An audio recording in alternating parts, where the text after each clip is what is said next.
বন্ধুরা, আমি মিনতি পাল আজ আবার নিয়ে চলে এসেছি একটা স্বরচিত কবিতার ভিডিও। তো প্রথম দিকে যখন কাজ শুরু করি তখন কিন্তু আমার চ্যানেলে আমি এই কবিতাটা পাঠ করে শুনিয়েছিলাম। সেই কবিতাটাই আমি আজকে আপনাদের সামনে আবৃত্তি করে শোনাবো।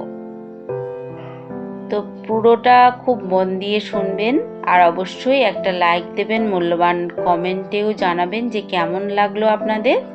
তো আজকের বিষয়বস্তু হচ্ছে একজন প্রকৃত বন্ধু কেমন হওয়া উচিত বা কেমন হওয়া দরকার, সেটাই আমি বলবো আজকে আমার কবিতার মধ্যে দিয়ে। তাই আজকে আমার কবিতার নাম বন্ধু। তাই আর বেশি কথা না বাড়িয়ে এবার শুরু করছি আমার স্বরচিত কবিতা আবৃত্তি, বন্ধু। জানো, আমার মনের মধ্যে অনন্ত এক আকাশ আছে। সেই আকাশে আমি পাখি হয়ে উড়তে পারি, মেঘ হয়ে ভাসতে পারি, মনের যত গোপন কথা উজাড় করে বলতে পারি। তার মধ্যে জাদু আছে, ভুলিয়ে দেয় সব ব্যথা সে।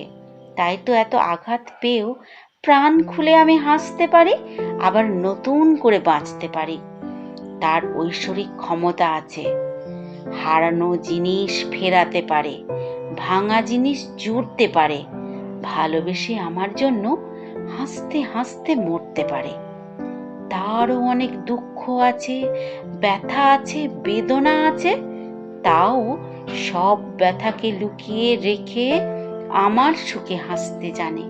নিজের জীবন বাজি রেখে শুধুই ভালোবাসতে জানে। তো কেমন লাগলো বন্ধুরা আমার এই কবিতা আবৃত্তি? অবশ্যই কমেন্ট করে জানাবেন। পাশে থাকার অনুরোধ রইল। আবারও মনে করিয়ে দিই, এটা আমার ক্রিয়েশনের চ্যানেল, তাই সমস্ত রকম ক্রিয়েটিভিটি এই চ্যানেলেই আমি শেয়ার করে থাকি। তো আমার সমস্ত রকম ভিডিওই দেখবেন, আমার বিনীত অনুরোধ রইল। তবে আজ এই পর্যন্ত। সবাই খুব ভালো থাকবেন, সুস্থ থাকবেন। আবার দেখা হচ্ছে অন্য কোনো ভিডিওতে। এতক্ষণ সাথে থাকার জন্য অসংখ্য ধন্যবাদ।